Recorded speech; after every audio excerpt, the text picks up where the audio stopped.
கொண்ட கொள்கையில் எவ்வளவு தெளிவும் உறுதியும் இருக்குமையானால் துளி கூட சமரசத்திற்கு இடம் தராமல் லா இலாஹ இல்லல்லாஹ் என்கிற இந்த ஏகத்துவ கொள்கையை மக்கள் மத்தியிலே முன்வைத்தார்கள். கண்ணியத்திற்குரிய இல்லாமல்ல அல்லாஹுவின் நல்லடியார்களே, இல்லாமல்ல ஏகறிவனின் அருள் நம்மை நல்வழிப்படுத்த வந்த நபிகள் நாயகம் ஸல்லல்லாஹு அலைஹி வஸல்லம் அவர்கள் மீதும் அவர்கள் வழிநடந்த அனைத்து நல்லோர் மீதும் சத்திய மார்க்கத்தை அறிந்து கொண்டு அதன் பிரகாரம் நமது வாழ்வை அமைத்து கொள்ள வேண்டும் என்கிற பேரார்வத்தோடு இப்பொதுக்கூட்ட நிகழ்ச்சியிலே பங்கெடுத்திருக்கும் நம் அனைவர் மீதும் என்றென்றும் உண்டாகட்டுமாக. இல்லாமல்ல அல்லாஹுவின் நல்லடியார்களே, இப்பொதுக்கூட்ட நிகழ்ச்சியிலே சத்தியத்தை நோக்கி சமுதாயமே வா என்கிற தலைப்பு வழங்கப்பட்டிருக்கிறது. அல்லாஹு ரப்புல் ஆலமீன் மனித சமுதாயத்தை படைத்து அவர்களுக்கு நேர்வழியை காண்பிக்க வேண்டும் என்பதற்காக மனிதர்களிலிருந்தே எண்ணற்ற தூதர்களை தேர்வு செய்தான். இந்த உலகம் தோன்றியது முதல் எத்தனை சமுதாயம் உருவானதோ அத்தனை சமூகத்திற்கும் சமுதாயத்திற்கும் அல்லாஹ் ரப்புல் ஆலமீன் ஏராளமான தூதர்களை அனுப்பினார். இஸ்லாமிய வரலாற்றை நாம் எடுத்து பார்த்தால் பல தூதர்கள் மக்களால் கொல்லப்பட்டிருக்கிறார்கள். பல தூதர்களின் ரத்தம் இந்த பூமியிலே சிந்தப்பட்டிருக்கிறது. பல தூதர்களும் அவர்களை நம்பிக்கை கொண்ட மூமின்களும் கொண்டிருந்தார்கள் என்பதற்காக அங்கே இருக்கக்கூடிய மாணவிகள் தடுத்து நிறுத்தப்படவில்லையா? ஆயிரக்கணக்கான மாணவிகள் பரீட்சை எழுதாமல் வீட்டிற்கு அனுப்பப்படவில்லையா? வந்தால் பள்ளிக்குள் அனுமதிக்கப்படுவீர்கள் என்று சொல்லப்படவில்லையா? சொல்லப்பட்ட காரணத்தால் பல பேர் படிப்பை இழக்கவில்லையா? இன்றும் அந்த கொடுமை இங்கே நடந்து கொண்டிருக்கிறது. பிரச்சாரம் தான் முதன்மையான காரணமாக இருந்தது. அத்தனை இறை தூதர்களும் அந்த சமுதாய மக்களுக்கு சொன்ன பிரச்சாரம் என்ன? லா இலாஹ இல்லல்லாஹ், வணக்கத்திற்குரியவன் அல்லாஹ்வை தவிர வேறு யாரும் இல்லை. ஆதம் அலைஹிஸ்ஸலாம் அவர்கள் முதல் நபிகள் நாயகம் ஸல்லல்லாஹு அலைஹி வஸல்லம் அவர்கள் வரை அனைத்து இறை தூதர்களும் சமுதாய மக்களுக்கு சொன்ன இந்த ஓரிரை கொள்கை, அனைத்து இறை தூதர்களும் அச்சரம் பிசகாமல் இந்த கொள்கையை மக்களுக்கு மத்தியில் சொன்னார்கள். அதற்காகத்தான் தூதர்களை தேர்வு செய்து அல்லாஹ் அனுப்பினான். அல்லாஹ் ஒருவனைத்தான் வணங்க வேண்டும், அல்லாஹ்வை தவிர வேறு யாரையும் வணங்கி வழிபடக்கூடாது. அது மரமானாலும் சரி, கல்லானாலும் சரி, அல்லது ஏனைய மனிதனாக இருந்தாலும் சரி, இவைகள் எதுவும் வணங்கப்படுவதற்கு தகுதியானவை அல்ல.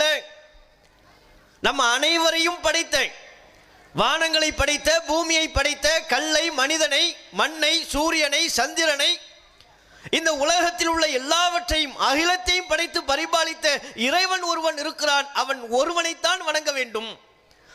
இந்த கொள்கைக்கு பெயர் தான் தௌஹீத். தௌஹீதை சொல்வதற்குத்தான் எல்லா இறை தூதர்களும் அடி வாங்கினார்கள். தௌஹீதை சொன்னதற்காகத்தான் பல தூதர்கள் கொல்லப்பட்டார்கள். அல்லாஹ்விற்கு இணை கற்பிக்க கூடாது, இறைவன் ஒருவனைத்தான் வணங்க வேண்டும் என்கிறேன் ஏகத்துவத்தை சொன்ன காரணத்தினால் தான் பல முஸ்லிம்கள் இறை தூதர்களை நம்பிக்கை கொண்ட பல மோமின்கள் ஊரை விட்டே விரட்டடிக்கப்பட்டார்கள். நீங்க நபிகள் நாயகம் அவர்களுடைய வாழ்க்கை வரலாற்றிலே ஹிஜ்ரத் என்கிற புனித பயணத்தை பற்றி நாம் பார்க்கிறோம் அல்லவா? நபிகள் நாயகம் மக்காவிலிருந்து மதீனாவிற்கு ஹிஜ்ரத் சென்றார்கள். நபிகள் நாயகத்தோடு பல நபித்தோழர்கள் மதீனாவிற்கு ஹிஜ்ரத் சென்றார்கள்.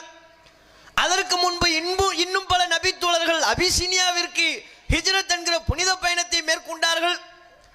அதனை நாம் புனித பயணம் என்று சொன்னாலும் ஹிஜ்ரத் என்று சொன்னாலும் அந்த சொல்லில் உள்ள உண்மையான பொருள் என்ன?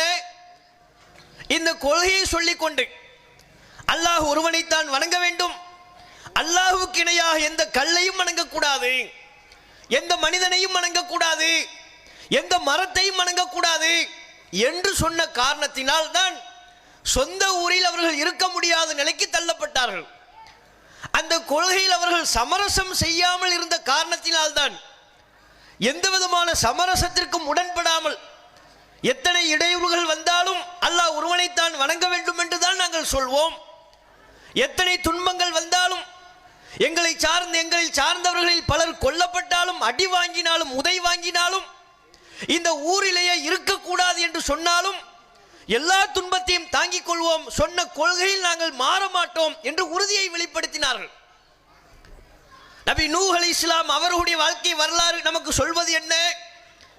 லக்கத் அர்சல்னா நூஹன் இலா கௌமிஹி, நூஹை அவருடைய சமுதாயத்திற்கு நாம் தூதராக அனுப்பினோம். நூஹ் மக்களிடையே பிரச்சாரம் செய்கிறார்.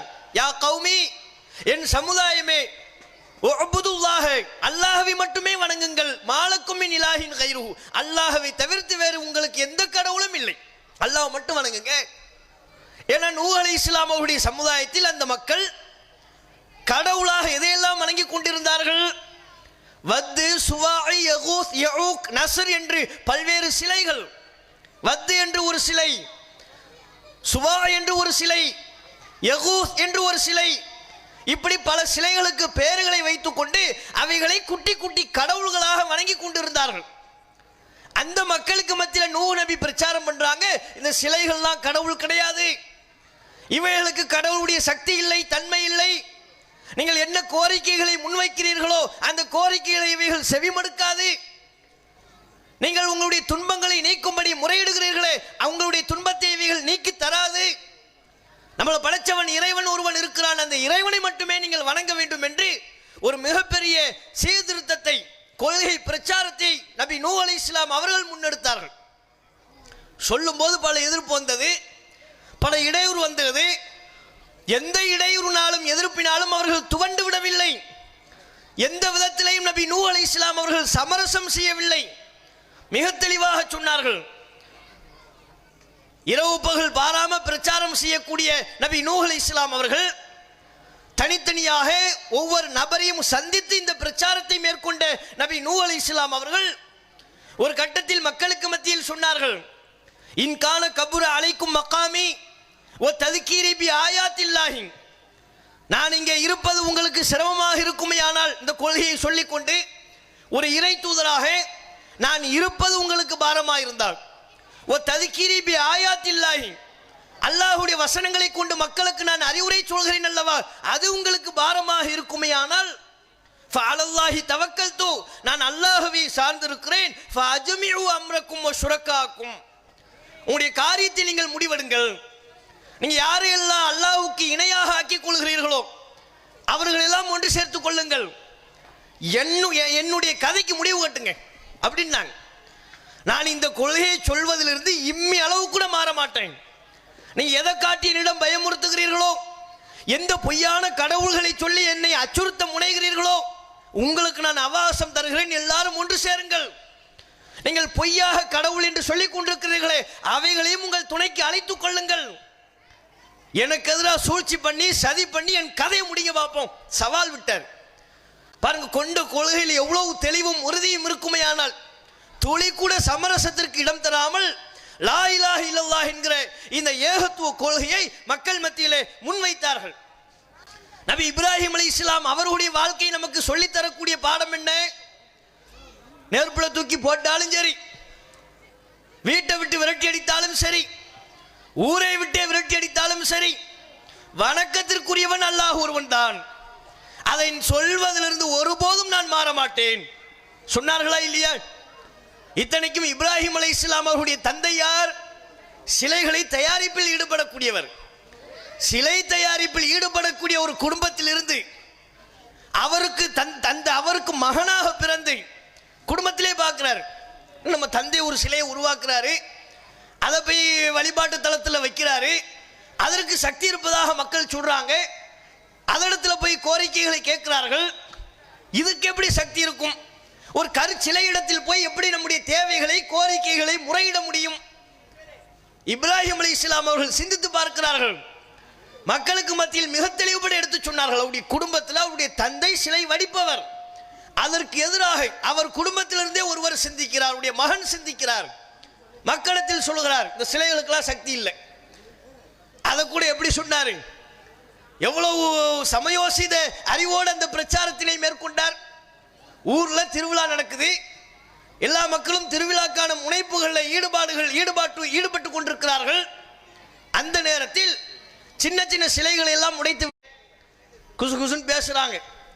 மன்னர் முக்கியஸ்தர்கள் எல்லாம் பேசிக் கொண்டிருக்கிறார்கள்.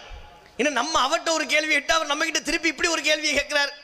வசமா நம்ம சிக்கிட்டோம் என்று அவர்களுக்குள்ள பேசிக்கொண்டு திரும்பி சொல்கிறார்கள். இப்ராஹிம் என்ன பேசிக்கிட்டு இருக்கிறீங்க, இது பேசுமா, அந்த சிலை பேசுமா, அதுகிட்ட போய் கேட்க சொல்றீங்களா, உங்களுக்கு அறிவு இல்லையான்னு கேட்கிறாங்க.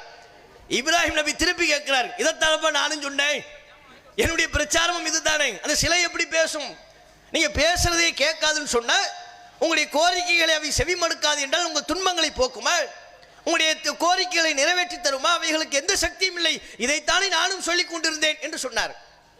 இப்படி எந்த விதமான சமரசத்திற்கும் உடன்படாம வணக்கத்திற்குரியவன் அல்லாஹ் ஒருவன் தான். அல்லாஹ்வை தவிர வேறு எந்த பொருளும் வணக்கத்திற்குரியவை அல்ல. இதுதான் எல்லா இறை தூதர்களும் சொன்ன பிரச்சாரம்.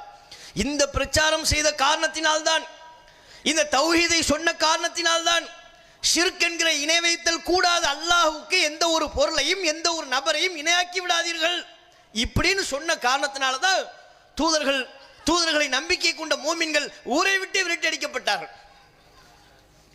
வாலி வசூல் செய்ய சொல்லி அறிவிப்பு செய்ய சொல்லியிருக்கிறாங்க. இப்பொதுக்கூட்டம் நிகழ்ச்சி ஏற்பாடு செய்வதற்காக வேண்டி பெரும் பொருளாதார செலவு இருக்குது. மேடை அமைப்பு, நாற்காலி, ஸ்பீக்கரு, கேமரா இது உள்ளிட்ட பல்வேறு செலவினங்கள் இருக்குது. நீங்கள் தருகிற நன்கொடைகளை கொண்டு தான் இது போன்ற விழிப்புணர்வு நிகழ்ச்சிகளை, சமுதாய மற்றும் மார்க்க விழிப்புணர்வு நிகழ்ச்சிகளை நாம் தொடர்ச்சியாக நடத்த இயலும். உங்களுடைய பொருளாதாரத்தை தாராளமான முறையில் இந்த மார்க்க மற்றும் சமுதாய விழிப்புணர்வு நிகழ்ச்சிக்காக வேண்டி தாராளமான முறையில் வாரி வழங்க அல்லாஹ் செய்வான். இதை நாம் குறிப்பிடுவதற்கு என்ன காரணம், இன்றைய காலகட்டத்திலையும் இந்த பிரச்சாரம் தேவையாக இருக்கிறது. நூஹ் அலைஹிஸ்ஸலாம் அவர்கள் எந்த தௌஹீதை எடுத்து சொன்னார்களோ, இப்ராஹிம் அலைஹிஸ்ஸலாம் அவர்கள் எந்த தௌஹீதை எடுத்து சொன்னார்களோ, எந்த இணை வைப்பு கூடாது என்று சொன்னார்களோ, ஆணித்தரமாக உறுதியாக சொன்னார்களோ, அதே இணை வைப்பு கூடாது என்று சொல்லக்கூடிய தேவை இப்போதும் இருக்கிறது. அவங்க காலத்தில் சிலைகள் இருந்தது, இன்றைக்கு அவைகளுக்கு பதிலாகத்தான் தர்காக்கள் என்கிற வடிவத்தில் மாறிவிட்டது.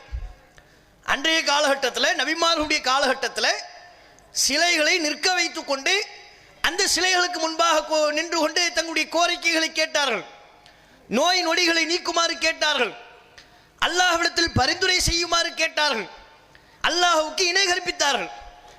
இன்றைக்கு அதே செயலைத்தான் வேறு விதமாக தர்காக்கள்ல படுக்க வைக்கப்பட்டிருக்கிற நிலையில், தர்காவிலேயும் சிலை தான் இருக்கிறது, சமாதி என்று நீங்கள் சொல்லிக் கொண்டாலும் அதுவும் சிலை, அங்கே நிற்பதற்கு பதிலாக படுக்க வைக்கப்பட்டிருக்கிறது. அந்த சமாதி இடத்தில் முன்பாக நின்று கொண்டு அவுலியாவே, மகானே, இறைநேசரே, எங்கள் பாவங்களை மன்னியுங்கள், எங்கள் நோய் நொடியை நீக்குங்க, குழந்தையை தாங்க என்று ஏராளமான அல்லாஹ்விற்கு இணை கற்பிக்கக்கூடிய காரியத்தில் ஈடுபடுகிறார்கள்.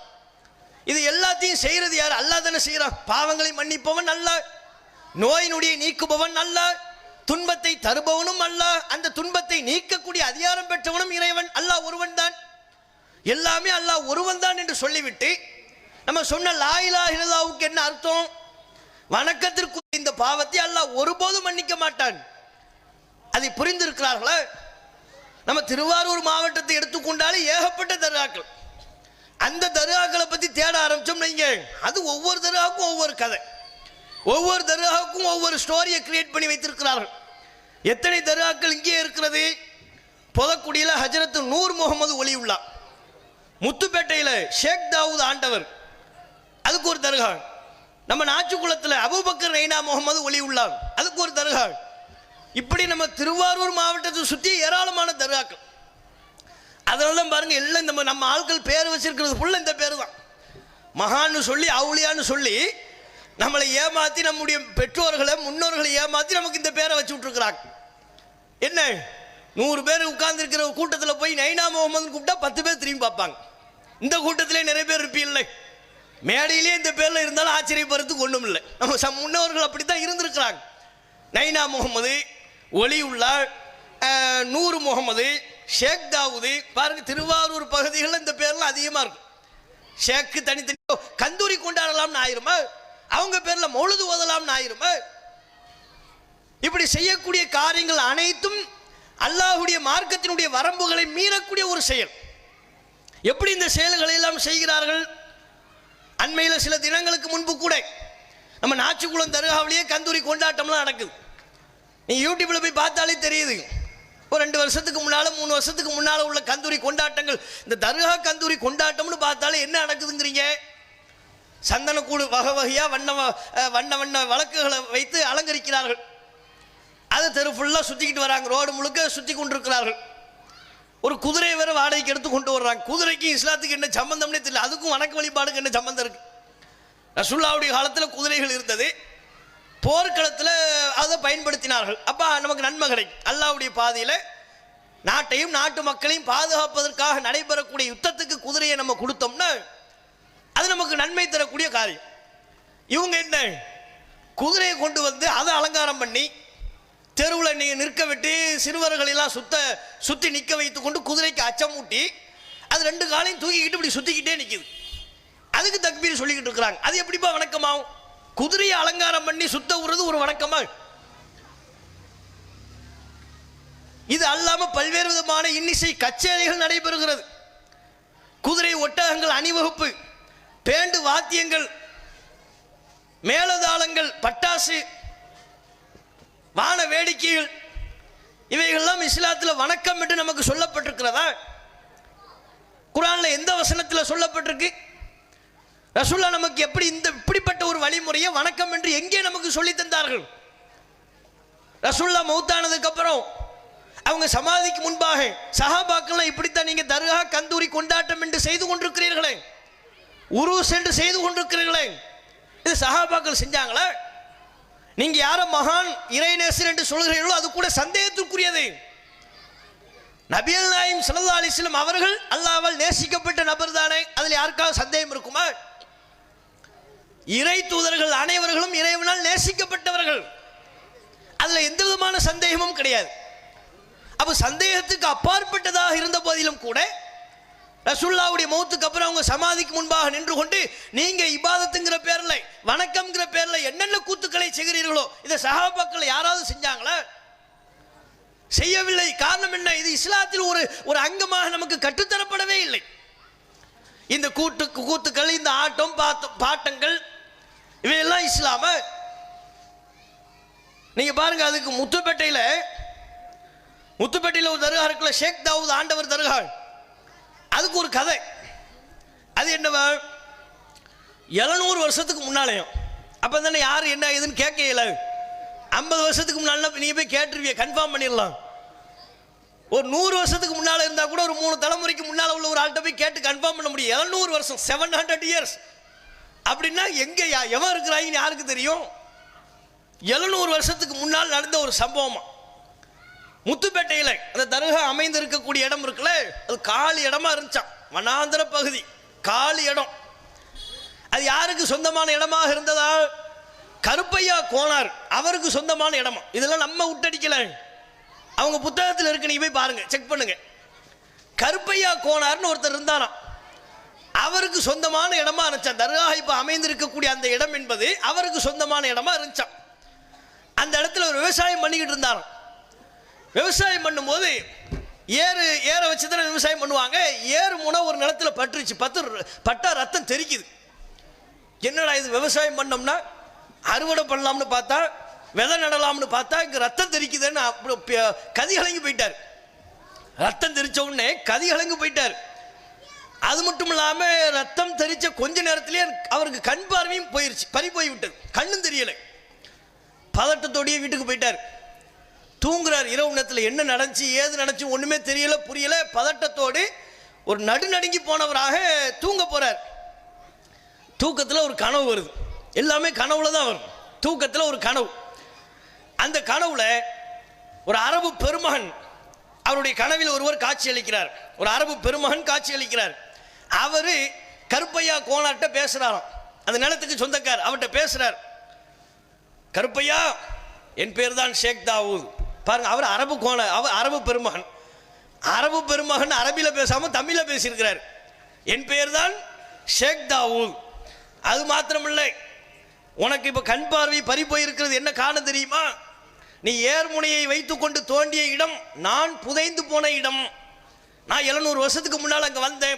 பல நூறு ஆண்டுகளுக்கு முன்பு அங்கே நான் இருந்தேன், தவம் புரிந்தேன். அங்கே நான் அடக்கமானேன். நான் அடக்கமான இடத்துல தான் நீ விவசாயம் பண்ணியிருக்கிறேன். என் உடம்புல பட்டு அந்த ரத்தம் தான் தெரித்து விட்டது. இப்போ உனக்கு பறிபோன பார்வை மீண்டும் வர வேண்டுமா? அதுக்கு நான் ஒரு வழி சொல்றேன். நாச்சு குளத்தில் இருவர் இருக்கிறார்கள் பாருங்க. இது எல்லாம் யார்? அரபு பெருமகன் சொல்றார். அந்த அரபு பெருமகன் தமிழ்ல இவ்வளவு பெரிய கதையை சொல்லியிருக்கிறாரு. அது கருப்பையா கோனாருக்கு புரிஞ்சிருக்கு பாருங்க. அதான் எவ்வளவு ஆச்சரியம், அவருக்கு புரிஞ்சிருக்குது. அவர் சொல்றார், என் பேரு ஷேக் தாவூத், நடந்த சம்பவத்துக்கான பின்னணி சொல்லிட்டாரா. நாச்சு குளத்தில் கபீர் கான், ஹமீத் கான் என்ற இருவர் இருக்கிறார்கள். அந்த இருவரும் வடநாட்டை சார்ந்தவர்கள். பாருங்க, அப்பவே இந்த பான்பராக்கு எல்லாம் அப்பவே வந்துட்டாங்க போல இருக்கு. அவங்க பேர் என்னவா? கபீர் கான், ஹமீத் கான், 2 பேர் இருக்கிறார்கள். அவங்க 2 பேரையும் நீ போய் கூப்பிட்டு எந்த நிலத்துல ஏர்முனையை வைத்து தோண்டினாய் அங்கே போ. அங்க போன அங்க பார்த்தா ரத்தம் தெரித்த இடத்தில் மலர்கள் பூத்திருப்பதை நீ பார்ப்பாய். அதை பார்த்ததற்கு பிறகு உனக்கு கண் பார்வை சரியாயிரும். அதே மாதிரி அந்த 2 பேரையும் கூப்பிட்டுக்கிட்டு போனாராம். கண் பார்வை சரியாயிருச்சான். அதுல இருந்து அவர் பார்த்தாராம், கருப்பையா கோனாரு, ஆஹா எவ்வளவு பெரிய மகானுங்க அடக்கமா இருக்கிறார், இனிமே இந்த நிலத்தை நம்ம வைத்துக் கொண்டிருக்க முடியுமா அப்படின்னு அந்த நிலத்தை ஷேக் தாவூதுக்காகவே, ஆண்டவர் ஷேக் தாவூதுக்காக நான் இதை அர்ப்பணிக்கிறேன்னு சொல்லி அவருக்காகவே எழுதி கொடுத்தாராம். அங்கே தர்காவும் அதுக்கு பிறகு கட்டப்பட்டு விட்டது. இப்படி கதை போகுது. அதுக்கப்புறம் என்னவா, அந்த தர்காவினுடைய சிறப்பம்சம் என்ன தெரியுமா? முத்துப்பேட்டையில் உள்ள அந்த தர்காவில் போய் நோயாளிகள், பல்வேறு பாதிப்புள்ளவர்கள் வந்து தங்கணுமா. தங்குனா இந்த அவுலியாவுடைய ஸ்பெஷல் என்ன? ஷேக் தாவூத் ஆண்டவருடைய ஸ்பெஷல் கனவுல ஆபரேஷன் பண்ணுவார். இங்க அப்போலோவில் ஆபரேஷன் பண்ணாலே சக்சஸ் ஆக மாட்டேங்குது. இவர் கனவுல ஆபரேஷன் பண்ணுவாராம். கனவுல வந்து ஆபரேஷன் நடக்கும். தர்காவில் வந்து தங்கணும்.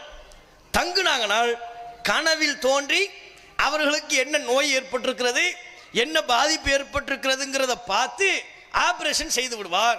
அந்த துன்பங்கள்லாம் போய்விடும், அவருக்கு ஏற்பட்டிருக்கிற நோய் நீங்கிவிடும். இடையில முடிச்சிடக்கூடாது, முடிச்சா ஆபரேஷன் ஃபெயில் ஆயிடும். ஏன்? ஏன்னா அவர் கனவுல தானே பண்ணிக்கிட்டு இருக்கிறாரு. நல்லா தூங்கணும். தூக்க மாத்திரம் ஒரு 3 பாட்டு தூங்கணும் போல இருக்கு. அவ்வளவு ஆழ்ந்து தூங்குறாதான் ஆபரேஷன் நல்லபடியா முடியும் அப்படிலாம் சொல்லியிருக்கிறாங்க. அங்க போய் உடம்பு சரியில்லாம வந்ததற்கு பிறகு நீ தூக்கத்தில் இடையில முடிச்சிருப்ப, அதான் உனக்கு ஆபரேஷன் ஒழுங்கா அவர் பண்ணாம விட்டாரு, ஆபரேஷன் ஃபெயில் ஆயிருச்சு, எல்லாத்துக்கும் காரணம் நீ தான், நீ ஒழுங்கா தூங்கல இப்படின்னு சொல்லக்கூடிய அளவு. ஆபரேஷன் பண்ணும்போது கனவுல தான் ஆபரேஷன் பண்ணுவாராம். அப்போ ஒரு நர்ஸும் வருவாங்களாம். எது? அந்த கனவுலயே அவர் ஆபரேஷன் பண்றதுக்கு ஹெல்ப்பா கனவுலயே ஒரு நர்ஸ் வேற வர்றாங்க. அந்த நர்ஸ் யாருன்னு பார்த்தா அவங்க தான் ஃபாத்திமா நாச்சியார். இப்படி போகுது கதை. இது எல்லாமே அந்த புத்தகங்கள் எழுதியிருக்கிறார்கள். இது நாம இந்த கதைகளை உருவாக்கி சொல்லலை, உண்மையாகவே இப்படி எழுதப்பட்டிருக்கிறது. அவர்களை சார்ந்தவர்கள் இது போன்று எழுதுகிறார்கள். இப்ப நம்ம என்ன கேட்கிறோம், இதெல்லாம் உண்மையா? தர்காவில் வந்து தங்குனா நோய் குணமாயிருமா? அப்படி அல்லாஹ் நமக்கு சொன்னானா? ரசூல் சொன்னாங்களா? நோய் நொடி ஏற்பட்டு அல்லாஹ்விடத்தில் பிரார்த்தனை செய்யணும். என்ன நோய் ஏற்பட்டிருக்கிறதோ அதுக்குரிய மருத்துவத்தை பார்க்கணும். அதான இஸ்லாம் சொல்லக்கூடியது. அல்லாஹ் மேல நம்பிக்கை வை, அல்லாஹ்ட்ட பிரார்த்தனை செய். உலகத்தில் நடப்புல என்ன மருத்துவமோ அந்த மருத்துவத்தை செய். அதை விட்டு அந்த தர்காவுக்கு போறேன், இந்த தர்காவுக்கு போறேன், அந்த தர்காவில் போய் தங்குறேன், இந்த தர்காவில் போய் தங்குறேன், எங்க போய் தங்கினால் தங்கி விட்டால் நோய் குணமாகி விடுமா? அப்படி இஸ்லாத்தில் சொல்லப்பட்டிருக்கிறதா? எவ்வளவு பெரிய மகானாக இருந்தாலும் சரி, அந்த மகான் அடக்கம் செய்யப்பட்டிருக்கிற இடத்தில் போய் தங்கி விட்டாலே நோய் குணமாகும் என்று சொல்லப்பட்டிருக்கிறதா? நோயை குணமாக்கக்கூடிய ஆற்றல் அவங்களுக்கு இருக்கா? அல்லாஹ் குர்ஆனில் மிக தெளிவாக சொல்கிறான்,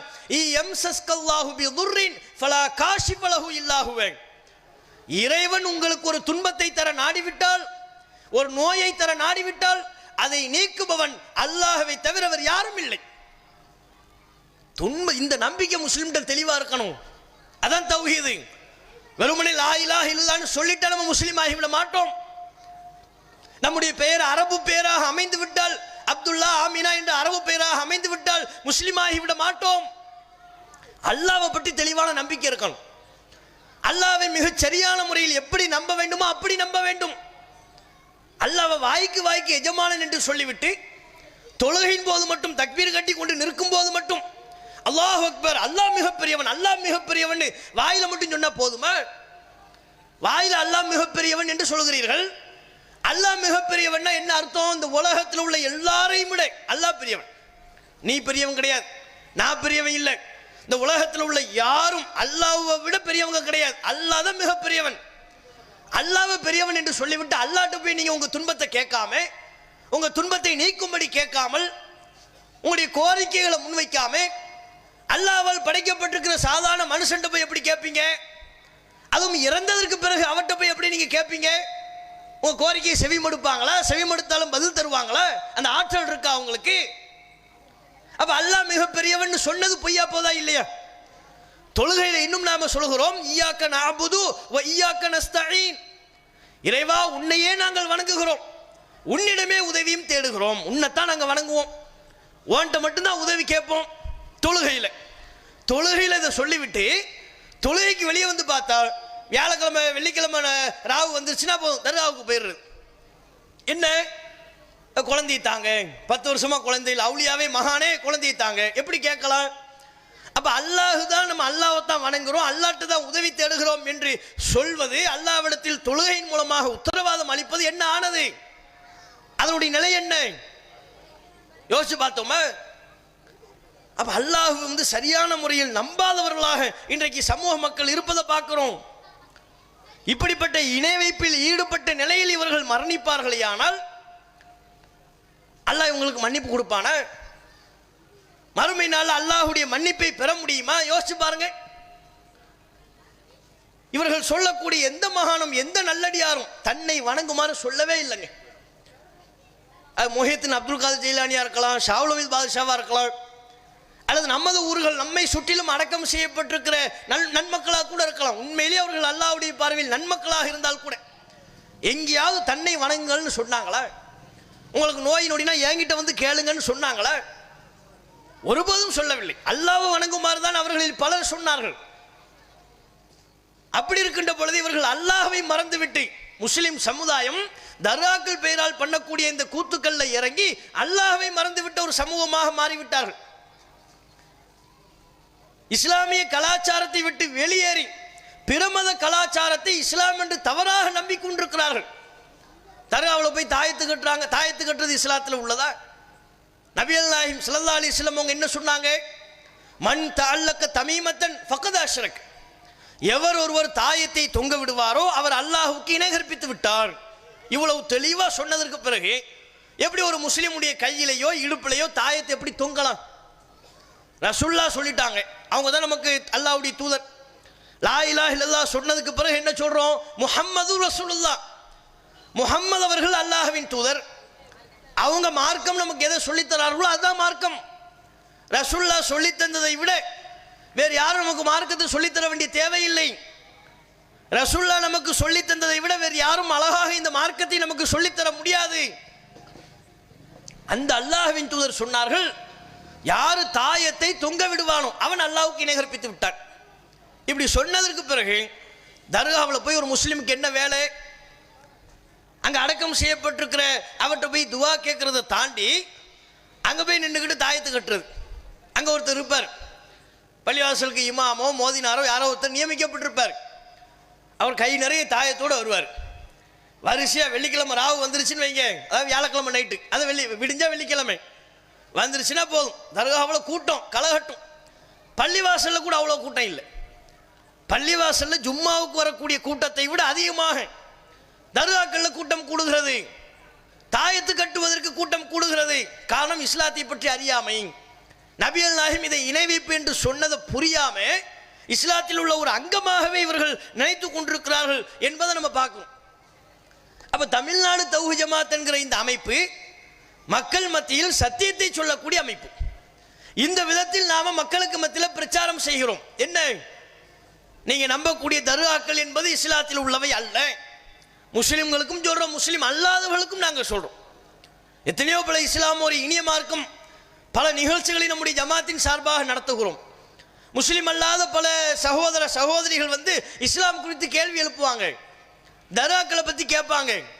அப்போது அவர்களுக்கும் மிக தெளிவாகவே சொல்கிறோம், தர்காக்கள் என்பது இஸ்லாத்தின் அடையாளம் அல்ல, அவைகளுக்கும் இஸ்லாத்திற்கும் எந்த சம்பந்தமும் இல்லை. நபிகள் நாயகம் அவர்கள் தர்காக்களை கட்டும்படி எங்களுக்கு சொல்லவில்லை. தர்காக்கள்ல போய் ஒரு முஸ்லிம் வழிபாடு செய்யக்கூடாது, அது இஸ்லாத்திற்கு விரோதமான செயல். அவர்களுக்கும் நாங்கள் சொல்கிறோம், முஸ்லிம்களாகி உங்களுக்கும் நாங்கள் சொல்றோம்.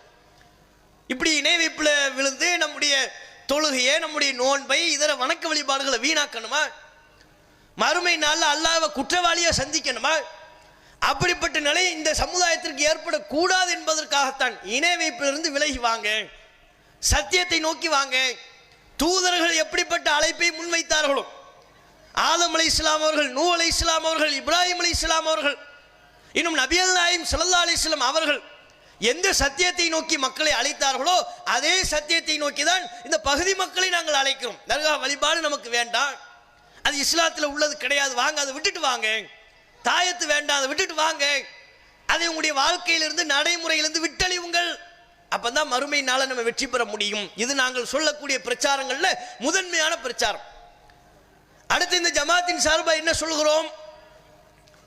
இன்றைக்கு நம்ம சமுதாய மக்கள் மத்தியில் மார்க்கத்திற்கு விரோதமாக ஏராளமான அனாச்சாரங்கள் நிறைந்து விடுகிறது.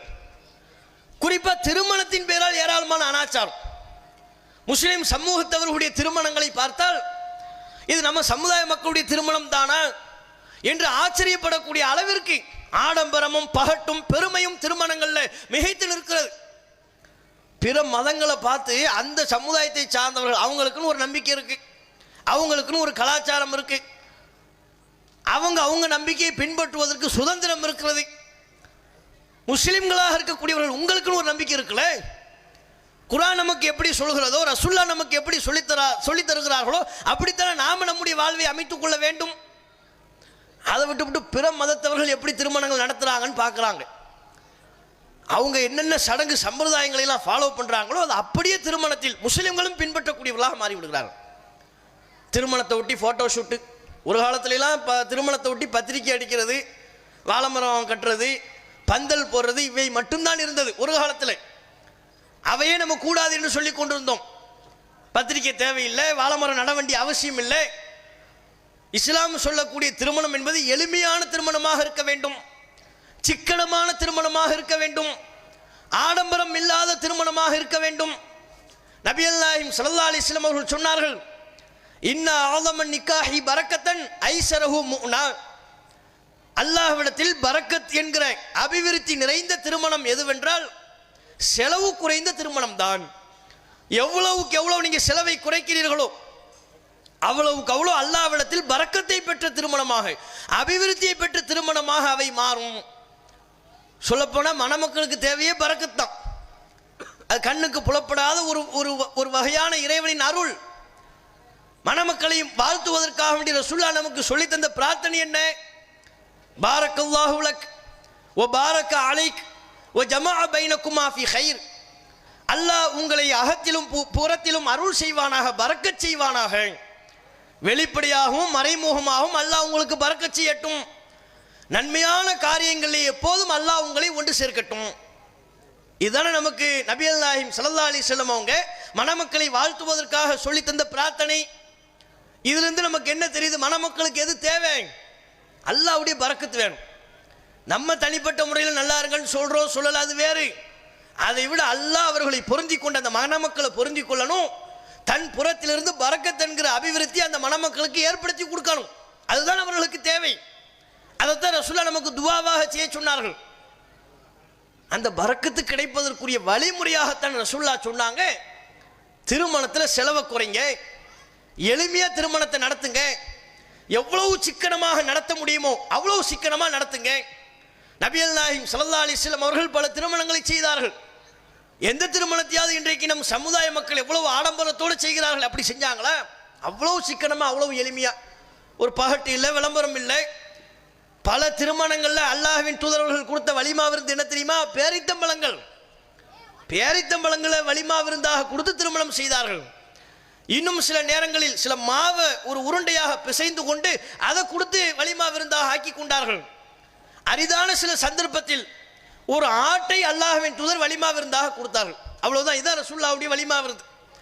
பல திருமணங்களை பண்ணியிருக்கிறாங்க. அதிகமாக ரசூலுல்லாஹ் வலிமா விருந்தாக கொடுத்தது அது பேரிச்சம்பழம். ஒரு மாவை உருட்டி அதை வலிமா விருந்தாக கொடுக்கிறது. இன்னைக்கு நம்ம சமுதாய மக்கள் எப்படியெல்லாம் திருமணத்தை நடத்துகிறார்கள், திருமணத்தின் பெயரால் என்னென்ன அனாச்சாரங்களில் எல்லாம் ஈடுபடுகிறார்கள். எளிமை என்பது மறந்து போய் ஒளிஞ்சு போய் ஆடம்பரம் தலை தூக்குகிறது. பிற சமுதாயத்தை பார்க்குறாங்களா? திருமணத்தை ஒட்டி ஃபோட்டோ ஷூட்டு, வயல்வெளிக்கு போகிறது. இது திருமணத்துக்கு முன்னாடி ஒரு ஃபோட்டோகிராஃபரையும் கூட கூட்டு போகிறது. அந்த பொண்ணை தோளில் தூக்கி வைத்து கொண்டு ஒரு ஃபோட்டோ, இடுப்பில் தூக்கி வைத்து கொண்டு ஒரு ஃபோட்டோ, எடுக்கும்போது கீழே விழுந்து சகரியில் உழுகிறது, பக்கத்தில் உள்ள கிணறு இருந்தால் அங்கே உழுகிறது. மலையில் போய் ஃபோட்டோ ஷூட்டு தேவையா உனக்கு? மலையில் போய் ஃபோட்டோ ஷூட் எடுக்க போகிறேன்னு சொல்லி அங்கிருந்து கீழே விழுவுறது இப்படிலாம் நடக்குது. நம்ம சமுதாயத்திலையும் நடக்குது. அதான் பெரிய வேதனை. பிற சமூகத்தவர்கள் பண்ணுகிறார்கள், அதை பார்த்து நமக்கு வேதனையாக இருக்குது. அவங்களுக்கு நம்ம அதை சொல்லணும், அவங்களுக்கு நாம் சொல்லணும்னு கவலைப்பட்டுக்கிட்டு இருக்கும்போது நம்ம சமுதாயத்தை சார்ந்தவர்கள் எந்த மார்க்கத்தில் திருமணத்தை எளிமையாக நடத்தணும்னு சொல்லப்பட்டிருக்கோம். எவ்வளவு திருமணத்தை எளிமையாக நடத்தினா அல்லாஹ்வுடைய பரக்கத்து கிடைக்கும்னு ரசூலுல்லாஹ் நமக்கு சொல்லியிருக்கிறாங்களோ அந்த திருமணத்தை இவ்வளவு ஆடம்பரமாக ஃபோட்டோ ஷூட்டு, கல்யாணத்தை ஒட்டி ஒரு பெரிய மண்டபத்தை பிடிப்பாங்க, பட்டோ படமா. அந்த விருந்துக்கு வராதவங்கிற ஆளே இருக்காது. ஒரு ஊர்னா ஊரில் உள்ள அத்தனை பேரையும் அந்த மண்டபத்தில் பார்க்கலாம். நடக்கிற கல்யாணத்தை ஒட்டி ஊரில் உள்ள அத்தனை பேருக்கு விருந்து. வா, வெளியே பார்த்தா ஃப்ளெக்ஸ் வச்சுருப்பாங்க, இன்னார் தான் மாப்பிள்ளை இன்னார் தான் பொண்ணுன்னு ஒரு ஃப்ளெக்ஸ் வேறு. இந்த ஃப்ளெக்ஸு கலாச்சாரம், பெரிய மண்டபத்தில் பட்டோபடமாக நடத்தக்கூடிய இந்த கலாச்சாரம்லாம் யாரிடமிருந்து நமக்கு வந்தது? ரசூலுல்லாஹ் அப்படி தான் திருமணங்களை நடத்தினாங்களா? அப்படி தான் நமக்கு நடத்த சொன்னாங்களா? எவ்வளோ எளிமையாக எவ்வளோ சிம்பிளாக ரசூலுல்லாஹ் கல்யாணம் பண்ணாங்க. சஹாபாக்கள் அப்துல் ரஹ்மான் இப்னு அவுஃப்ங்கிற நபித்தோழர் அவர் கல்யாணம் பண்ணது ரசூலுல்லாஹ்வுக்கே தெரியலை. அவருடைய ஆடையில் ஏற்பட்ட மாற்றத்தை வைத்துக்கொண்டு ரசூலுல்லாஹ் கேட்டாங்க, என்ன அப்துல் ரஹ்மான் ஆடையில் வித்தியாசம் தெரிகிறது? அப்துல் ரஹ்மான் சொன்னாங்க, அல்லாஹ்வின் தூதரே எனக்கு கல்யாணம் ஆகிவிட்டது. அப்படியா, மகர் கொடுத்தீங்களா? ஆமாம் மகர் கொடுத்தேன். என்ன கொடுத்தீங்க?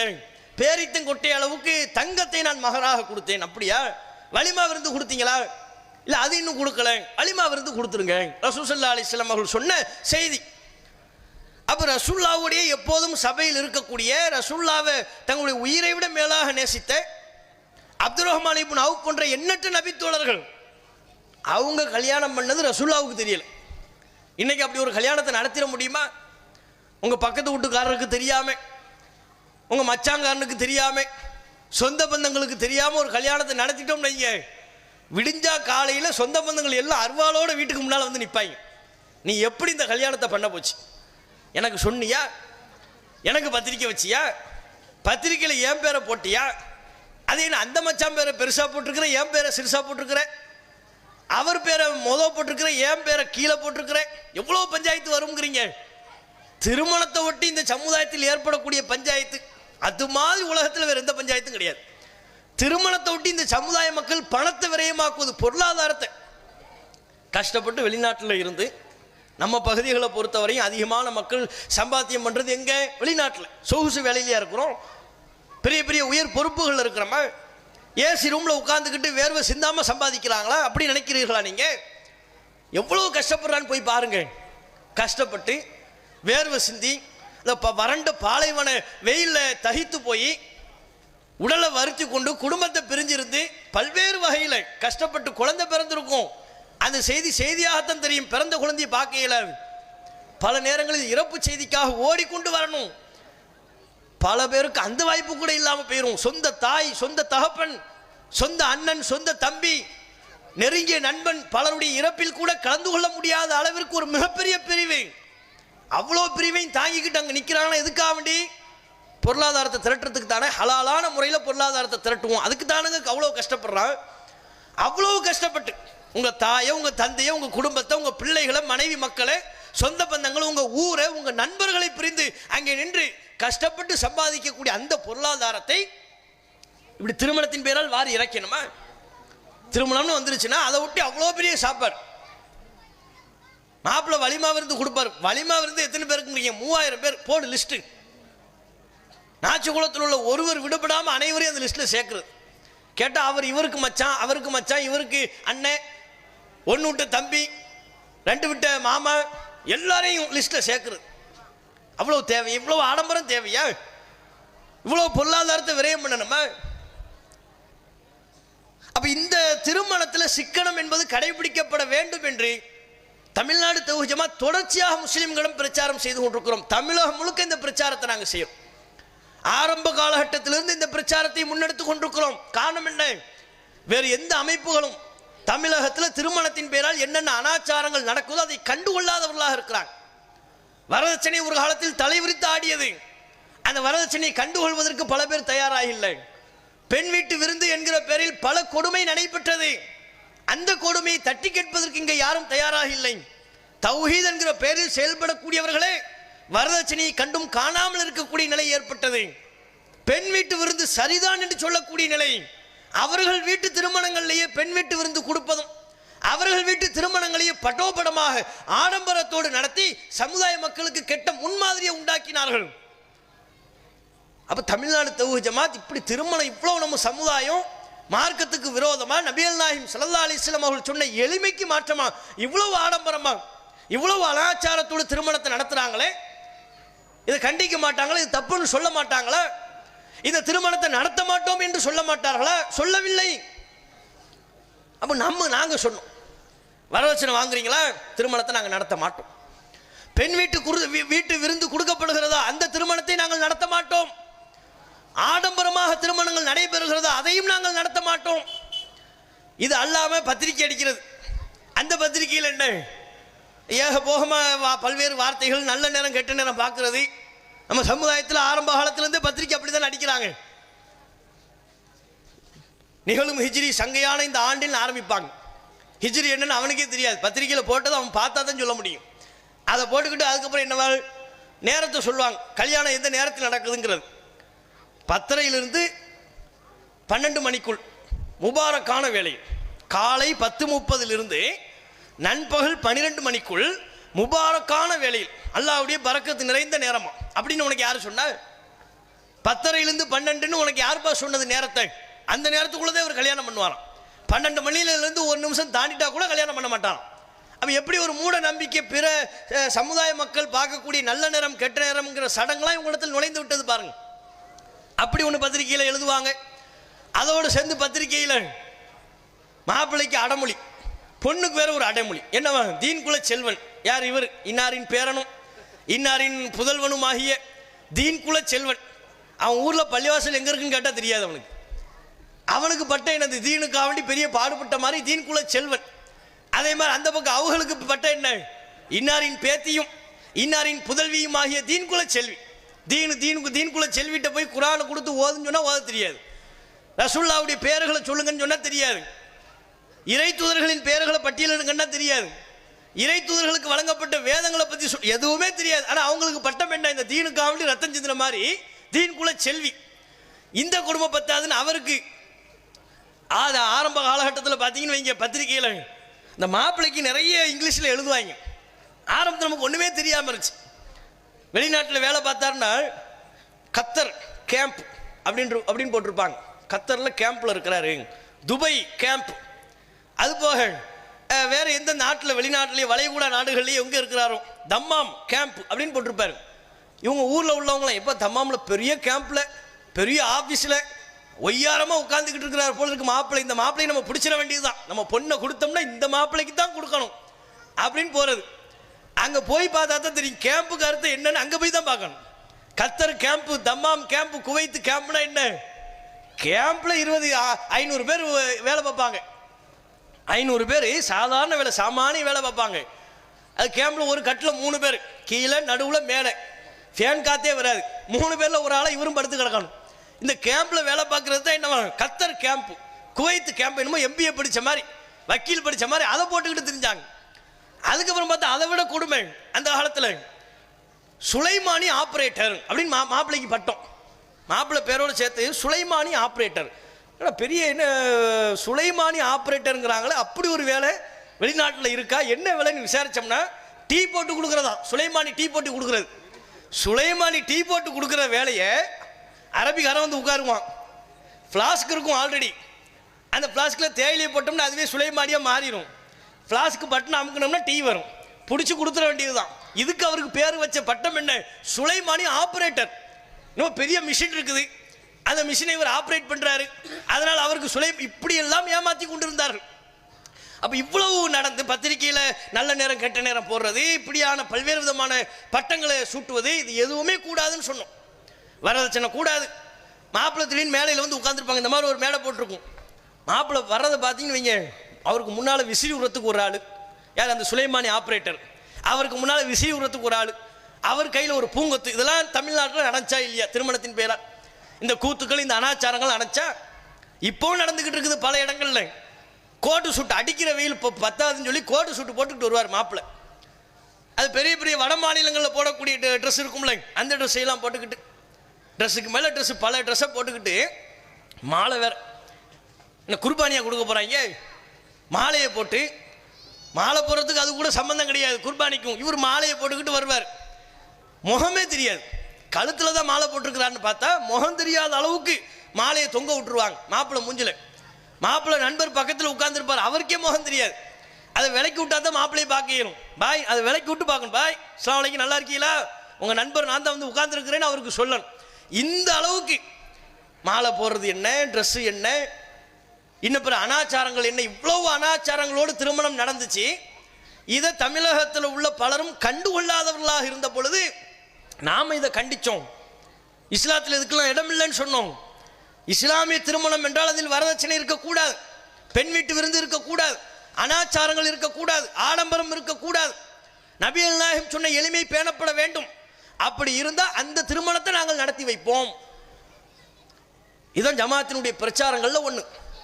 ஏன் நம்ம சமுதாய மக்கள் பல்வேறு பிற மக்களை பார்த்து, இந்த யூடியூப்ல உள்ளவர்கள், சொகுசாக வாழக்கூடியவர்கள், அல்லாஹ்வை மறந்தவர்கள், மறுமையை மறந்தவர்கள், உலகத்தின் ஆசாபாசங்களுக்கு பின்னால் செல்லக்கூடியவர்கள், அவர்கள் சுகபோகமாக திருமணங்களை நடத்தி அதை யூடியூப்ல வீடியோவா ஏத்துறது. இன்னைக்கு உள்ள காலத்தில் எல்லாத்தையும் தான் வீடியோ ஏற்றிக்கிட்டு இருக்கிறாங்களே, ஃபேஸ்புக்கில் யூடியூப்ல ஏற்றி கொண்டே இருக்கிறார்கள் அல்லவா. அப்போ இதையெல்லாம் சமுதாய மக்கள் மத்தியில் காண்பித்து நீங்களும் உங்கள் திருமணத்தை இப்படி நடத்துங்க, ஆடம்பரமாக நடத்துங்க சொல்கிறாங்க. சொல்லாமல் சொல்லிக்கொண்டு இந்த சமுதாயத்தை வழிகளுக்க பார்க்கிறார்கள். அப்போ நமக்கு நபிகள் நாயகம் ஸல்லல்லாஹு அலைஹி வஸல்லம் அவர்கள் எந்த வழியை காட்டி தருகிறார்களோ அதைத்தான் நாம் பின்பற்ற வேண்டும். பிற சமுதாயத்தினுடைய கலாச்சாரத்தை நாம் பார்க்க தேவையில்லை. அல்லாஹ்வை மறந்து, மறுமையை மறந்து, உலக ஆசாபாசங்களுக்கு பின்னால் செல்லக்கூடியவர்களை நம்ம பார்க்க வேண்டிய அவசியம் இல்லை. நமக்கு முன்மாதிரியாது நபிகள் நாயகம் ஸல்லல்லாஹு அலைஹி வஸல்லம் அவங்க நமக்கு என்ன வழிமுறையை சொல்லி தந்தார்கள்? மக்களை எல்லாம் பார்க்காது, ஆடம்பரமாக நடத்தினாதான் ஊர் மக்கள் புகழ்வார்கள் என்றால் அல்லாஹ்வுடைய அருளை நான் மறுத்து, அல்லாஹ்வுடைய பரக்கத்து வேண்டாம் என்று சொல்லி ஆடம்பரமாக நான் நடத்துவதை விட ஊர் மக்கள் அப்படி என்னை புகழ வேண்டும் என்கிற அவசியம் இல்லை. ஊர் மக்கள் புகழாவிட்டாலும், சொந்த பந்தங்கள் என்னை பழித்தாலும் திட்டினாலும் பிரச்சனை இல்லை, அல்லாஹ்வுடைய பரக்கத்து எனக்கு வேணும், அப்படி முடிவுக்கு வாங்க. நம்ம என்ன கேட்குறோம்? மற்ற விருந்துகளை எல்லாம் நம்ம கட்டுப்படுத்துறோமா? அதையெல்லாம் சிக்கனமாக வைங்க நம்ம சொல்லவா செஞ்சோம்? ரசூலுல்லாஹ் சொல்லலை, நம்மளும் சொல்லலை. புது வீடு கட்டுறீங்க, கட்டினா அதன் பேரில் ஒரு விருந்து கொடுக்க மார்க்கம் அனுமதிக்குது, தாராளமாக கொடுங்க. எவ்வளோ பேரை கூப்பிடணும்? எல்லாரையும் கூப்பிடுங்க. சொந்த பந்தங்கள் எங்கெங்க சென்னையில் இருந்து அங்கிருந்து வர வைங்க. யார் உங்களை அதுக்கு யார் லிமிட் கொடுத்தா? ஒரு வீடு கட்டுறீங்க, சொந்தமாக ஒரு வீடு கட்டுறீங்க, சொந்தமாக ஒரு வீடு கட்டியதற்கு பிறகு விருந்து கொடுக்க மார்க்கத்தில் அனுமதி இருக்கு, தாராளமாக கொடுங்க.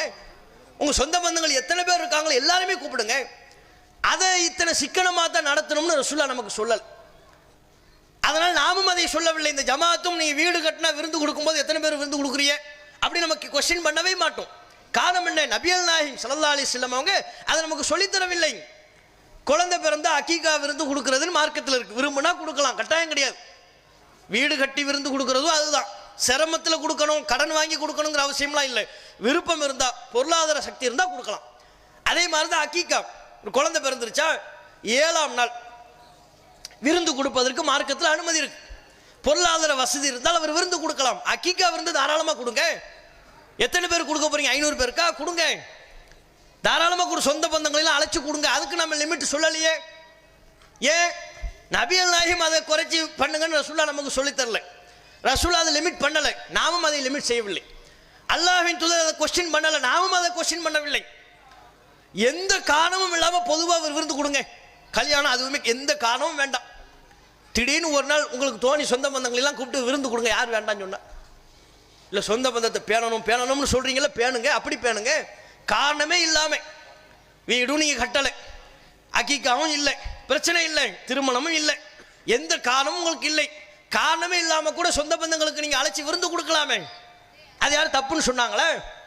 தடை என்று சொன்னார்களே? அப்படி விருந்து கொடுக்கக்கூடாதுன்னு நாங்கள் ஜமாத் சொன்னோமா? தாராளமாக கொடுக்கலாமே. அப்ப இந்த விருந்துகளை எல்லாம் குறைக்க வேண்டும் என்று நம்ம சொல்லாம திருமண விருந்தை மட்டும் எளிமைப்படுத்த வேண்டும் என்று நாம சொல்வதனுடைய நோக்கம் என்ன? நபிகள் நாயகம் சொன்னார்கள். விளங்குதா உங்களுக்கு? நாம ரசூலுல்லாஹ் சொல்லாத ஒன்றை மக்கள் மீது திணிக்கவில்லை. நபிகள் நாயகம் சொல்லாத ஒன்றை மக்களுக்கு நம்ம இதை எளிமையா பண்ணுங்க, சிக்கனமா பண்ணுங்க நம்ம மனோயிச்சையின் பேர்ல சொல்லலை. ரசூலுல்லாஹ் சொன்னார். ரசூலுல்லாஹ் எதை சிக்கனமா பண்ணுங்கன்னு சொன்னாங்களோ நம்ம பண்ணணும். அல்லாஹ் ரப்புல் ஆலமீன் குர்ஆன்ல சொல்லி தருகிறான், மா கான லி முஃமினின் வலா முஃமினத்தின் இதா கதல்லாஹு வ ரசூலுஹு அம்ரன் ஐயக்கூன லஹுமுல் கியரத்து மின் அம்ரிஹிம். அல்லாஹும் அல்லாஹுடைய தூதரும் ஒரு காரியத்தை தீர்மானித்து விட்டால் அதில் சுய விருப்பம் கொள்ளக்கூடிய அதிகாரம் எந்த மூமினான ஆணுக்கும் இல்லை பெண்ணுக்கும் இல்லை. அல்லாஹ் ரசூல் ஒரு விஷயத்தை சொல்லிட்டாங்களா, இது இப்படித்தான், திருமணம்னா சிக்கனமா நடத்து, எளிமையா பண்ணு, இப்படி ரசூலா சொல்லிட்டாங்களா, அதுல போய் நாம நம்முடைய சுய விருப்பம் கொள்ளக்கூடிய அதிகாரம் இல்லை, எனக்கு பொருளாதாரம் அதிகமா இருக்கு, எனக்கு சொந்த பந்தங்கள் கூட, இப்படி நமக்கு நாம வியாக்கியானங்களை சொல்லி அல்லாஹ்வுடைய பரக்கத்துக்குரிய ஒன்றை நாம் இழந்து விடக்கூடாது. இதில் மிக தெளிவாக இருக்க வேண்டும். இப்படிப்பட்ட மார்க்கத்தினுடைய சத்திய கருத்துக்களை மக்கள் மத்தியில் எடுத்துரைத்து நம்முடைய மறுமை வாழ்வு மேம்பட வேண்டும் என்கிற நோக்கத்தில் செயல்படுகிற ஒரு அமைப்பாக தமிழ்நாடு தௌஹீத் ஜமாத் என்கிற இந்த அமைப்பு இருக்கிறது. இந்த மேடை நோக்கம் கூட சத்தியத்தை உங்களுக்கு மத்தியில் எடுத்து சொல்ல வேண்டும் என்பதுதான். நீங்கள் அனைவரும் சத்தியத்தை தெரிந்து கொள்ள வேண்டும், புரிந்து கொள்ள வேண்டும். நம்முடைய இந்த உலக வாழ்க்கையில ஏராளமான நல்லறங்களில் நாம் ஈடுபடுகிறோம். இந்த நல்லறம் நாளை மறுமை நாளில் நமக்கு பலனளிக்க வேண்டும் என்று சொன்னால் அல்லாஹ்விற்கு இணை கற்பிக்காதவர்களாக இருக்க வேண்டும். அல்லாஹுக்கு இணை கற்பிக்காத நிலையில்தான் மறுமை நாளில் அல்லாஹ் நம்மை சந்திப்பான். அதற்கு தகுதியானவர்களாக நாம் நம்மை மாற்றிக்கொண்டு நம்முடைய வாழ்விலிருந்து இணை வைப்பை முற்றிலுமாக விட்டு விலகி நபிகள் நாயகம் எப்படிப்பட்ட வழியை கற்றுத்தந்தார்களோ அந்த வழியில் மட்டுமே நடக்கக்கூடிய நன்மக்களாக அல்லாஹ் ரப்புல் ஆலமீன் நம் அனைவரையும் ஆக்கி அருள் புரிவானாக என்று கேட்டு என்னுடைய உரையை நிறைவு செய்து கொள்கிறேன். அஸ்ஸலாமு அலைக்கும் வரஹ்மத்துல்லாஹி வபரகாத்துஹு.